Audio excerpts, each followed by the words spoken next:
فأنا ناصح لإخواني بالصدع بالحق تبيض وجوههم. السكوت في مسألة الحزبية يضرها، فاصدع بما تؤمر وأعرض عن المشركين.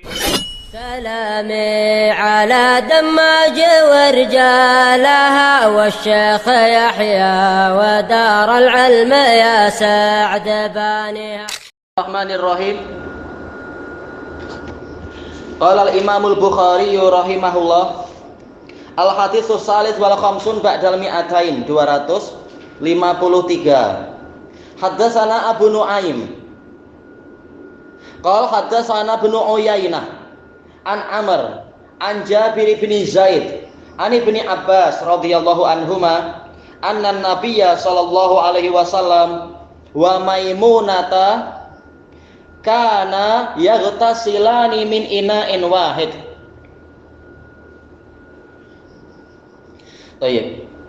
Ini ucapan Ibnu Abbas bahwasanya Nabi SAW dan Maimunah mereka berdua sering mandi dari satu bejana. Baik. Berarti apa? Oh, ternyata boleh untuk dua orang. Mungkin apa bejananya agak besar dan sebagainya. Atau seperti yang telah dilewati dari hadis Aisyah itu, mungkin apa kurang lebih 2 sok atau 3 sok misalkan untuk 2 orang.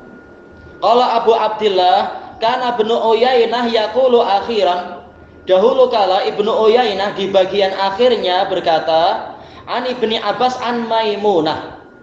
Baik. Kalau riwayat pertama itu adalah hadis Ibnu Abbas, kalau riwayat kedua hadis Maimunah. Mana yang betul? Kata Imam Bukhari, was sahih ma rawahu Abu Nuaim. Kalau dari sisi sanadnya yang benar adalah riwayat Abu Nuaim. Yaitu apa? Hadisnya hadis Ibnu Abbas, tapi itu dari sisi riwayat. Namun dari sisi makna Ibnu Abbas dapat dari siapa? Jelas dari mungkin apa? Dari Maimunah, dari makciknya. Makciknya cerita secara fikih begini-begini kalau mandi dan sebagainya. Maksudnya Ibnu Abbas sepupu dengan Khalid bin Walid. Ah, betul, memang sepupu Khalid bin Walid. Betul. Di sini Imam Al-Bukhari meriwayatkan dari salah satu guru yang paling tua, yaitu Abu Nuaim. Beliau adalah Fadl bin Dukain, Fadl bin Amr bin Hammad Al-Kufi, siqatun sabtun yaqdhon, terjaga. Ini yang sering disebut-sebut ceritanya itu ya, tatkala dicabar oleh siapa yang mencabar, yang menguji beliau itu, Yahya bin Ma'in.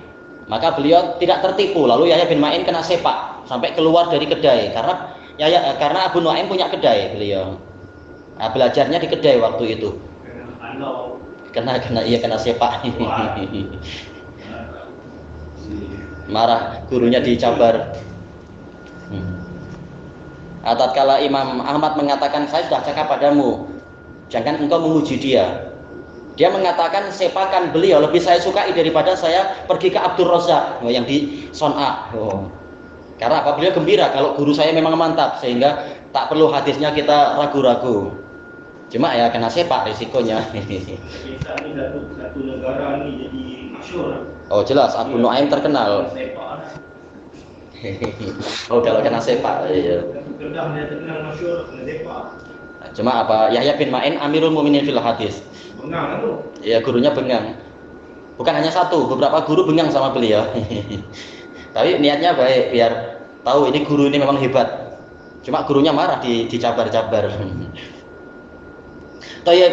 Dan Abu Nuaim ini termasuk guru tertuanya Bukhari, karena lewat jalur beliau Imam Bukhari mendapatkan beberapa sulasiat. Antara Bukhari dengan Rasulullah hanya 3 rawi. Di antaranya adalah melalui Abu Nuaim ini. Qala haddatsana Ibnu Uyainah, Abu Muhammad Sufyan bin Uyainah Al-Hilali Al-Kufi, tinggalnya di Makkah. Beliau adalah imam Makkah, namun asalnya Kufah. Ya, Sufyan bin Uyainah, guru dari Imam Ahmad, guru dari Imam Asy-Syafi'i dan yang lainnya itu. Mungkin terkadang seperti Abu Nuaim mengatakan hadatsana Ibnu Uyainah, mungkin sekedar disingkat. Karena kalau hadatsana Sufyan mungkin orang bingung, oh jangan-jangan apa Sufyan Ats-Tsauri atau Sufyan bin Waqi', karena tiga-tiganya terkenal di masa itu. Nah, makanya kita Ibnu Uyainah ingin cepat aja mungkin. Ini mufassir besar, ahli fikih juga selain muhaddits. Ya, bahkan Imam Syafi'i mengatakan min babil mubalaghah, apa itu? Laula Malik wa Sufyan bin Uyainah la dhahabal ilmu minal Hijaz. Kalau bukan karena Imam Malik yang di Madinah dan Sufyan bin Uyainah yang di Mekah, niscaya ilmu telah hilang dari Hijaz karena memang popularitinya kalah di masa itu, nyaris lenyap.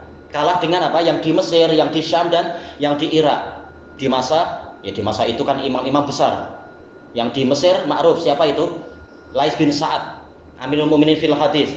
Kalau yang di Syam adalah siapa? Al-Auza'i. Kalau yang di Irak itu adalah siapa itu? Ya Sufyan tadi, Sufyan As-Tsauri itu. Nah, makanya hampir hilang populariti ilmu di Hijaz. Sampai-sampai Imam Malik mengatakan dahulu kala orang Irak menyerang kami dengan apa? Dengan pakaian, yaitu apa? Selalu import dari sana pakaian. Sekarang mereka mengimport kepada kami Sufyan As-Tsauri. Ini lawan besar, lawan yang berat. Baik, Irak berkembang dengan sangat pesat ilmu. Alhamdulillah ada dua imam ini sehingga Hijaz tetap namanya terjaga istilahnya ya. Orang Irak ini rajin belajar. Oh memang. Jadi Betul. dulu nih peradaban.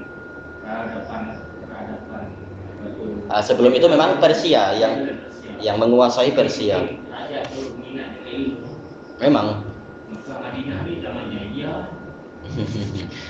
Memang apa? Perlu perjuangan masing-masing orang. Mekah dan Madinah perjuangan orang. Mungkin kalau dari sisi budaya barangkali budaya yang sana masalah ilmu lebih kuat barangkali, wallahu a'lam. Nah, kembalinya ke perjuangan masing-masing memang. Meskipun peradaban ini Betul. Jelas dari sisi peradaban Hijaz selama beratus-ratus tahun memang apa? Boleh dikatakan tidak disebut kerajaan-kerajaan besar, justru di tempat yang lain. An Amr, Sufyan bin Uyainah dari Amr adalah Amr bin Dinar Abu Muhammad Al-Kufi. Amr bin Dinar, beliau sikotun sabetun imam. Sufyan bin Uyainah memang murid terbaik dari Amr bin Dinar. An Jabir bin Zaid, Jabir bin Zaid Abu Sya'sa, ini namanya agak susah ya, Sya'sa. Nama kunyah, nama anaknya itu, anak perempuan. Semula Shin, kemudian Ain, kemudian apa? Sa, Sya'sa. Agak susah. Ya pakai Shin, kemudian pakai Sa. Setelah ada Ain, Sya'sa. Wazan fa'la, seperti Hasna, Hamra. Nah, ini Jabir bin Zaid, beliau siqah, faqih, beliau mufti. Setiap kali Al Hasanul Basri berangkat haji, maka Jabir bin Zaid yang beliau tinggal di Basrah, beliau akan apa? Langsung jadi pusat permintaan fatwa. Ini Jabir bin Zaid. Ani bin Abbas, ma'ruf. Memang ini murid Ibnu Abbas, jadi memang hebat juga Jabir bin Zaid. Ibnu Abbas ma'ruf, beliau turjumanul Quran, habrul ummah, bahrul ilim dan sebagainya itu. Ceritanya apa? Annan Nabiyya sallallahu alaihi wasallam, bahwasanya Nabi sallallahu alaihi wasallam wa Maimunah, dan Maimunah bintul Haris, saudari dari siapa? Lubabah bintul Haris. Lubabah bintul Haris adalah ibu dari Ibnu Abbas. Nah, ini Maimunah memang makciknya. Khalid? Khalid adalah anak dari Lubabah. Lubabah yang mana? Lubabah yang satu lagi. Karena Maimunah punya dua saudari, dua-duanya Lubabah. Iya. Nama adik-adik sama? Iya, betul. Coba ada yang Sughra, ada yang Kubro. Cuma anak tak hafal. Dohirnya yang ibunya Khalid yang Kubro. Umurnya jauh lain antara Khalid dengan Ibnu Abbas jauh. Kana yaghtasilan, sering mereka berdua mandi min ina'in wahid, dari satu bejana. Sekarang apa yang diinginkan oleh Imam Bukhari? Kenapa masuk dalam bab al-ghusli bis-sa' wa nahwih, mandi dengan satu sok. Jadi isyarat bahwasanya mandinya Nabi itu sangat sederhana, tidak buang air banyak-banyak. Baik, cukup dengan air yang secukupnya, bukan berarti satu bejana satu sok untuk dua orang, tetapi kembali ke hadis Aisyah, yaitu untuk dua orang perlu dua sok sampai 2,5 sok. Tapi intinya memang sederhana, tidak jadi banyak-banyak. Ini terserah, kalau mau lebih boleh, yang penting tidak buang air. Tidak menyanyiakan air.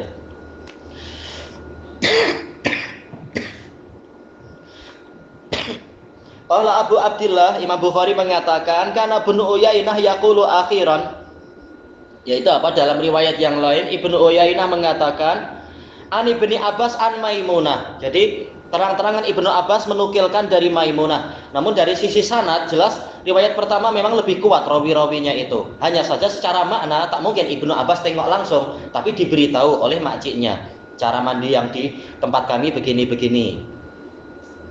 Tayyib wa sahih marawahu Abu Nuaim. Yang sahih dari sisi periwayatan adalah riwayat Abu Nuaim. Jadi Ibnu Abbas langsung mengatakan Nabi dan Maimunah demikian dan demikian. Yang tasila ini maksudnya janabah. Apa itu? Yang tasila maksudnya janabah. Mandi wajib. Seringkali, tapi bukan mustahil untuk mandi untuk kesegaran barangkali, atau Nabi ingin mandi Jumat, istrinya juga ingin mandi segar, itu terserah. Tapi seringkali memang kalau masuk dalam kitabul ghusl ini untuk mandi yang wajib memang. Dan apabila dari satu bejana tangan keluar masuk dan sebagainya silih berganti, ini menunjukkan apa itu? Lelaki boleh mandi dari sisa air wanita, wanita boleh mandi dari sisa air mandinya laki-laki tadi. Baik. Menunjukkan hadis yang membicarakan larangan itu sekedar makruh, tidak sampai haram. Buktinya Nabi melakukan itu, mencontohkan itu. Dan dari hadis ini diambil faidah air yang mustakmal itu tetap suci dan menyucikan, karena ini air sedikit, tapi dohirnya air terpercik masuk lagi, biar tidak segera habis air itu. Ternyata masih boleh dipakai untuk bersuci, menunjukkan kata jumhur air mustakmal itu suci dan menyucikan. Yang penting apa? Memang masih berupa air, tidak dicampuri kecap atau apa kena mengena kecap masuk, misalkan aja. Ada budaya mandi yang tasilan merupakan budaya Arab jahiliyah bukan? Tidak diketahui, anak tak tahu ya, wallahu alam. Tapi tak masalah mandi dengan istri. Kayak orang aja mandi sama-sama di mana itu, mungkin di air terjun kah, di permandian mana. Ini dengan istri aja tak masalah. Tayyib ilahuna wallahu a'lam. Atau kita lanjutkan besok-besok lagi aja ya. Tayyib.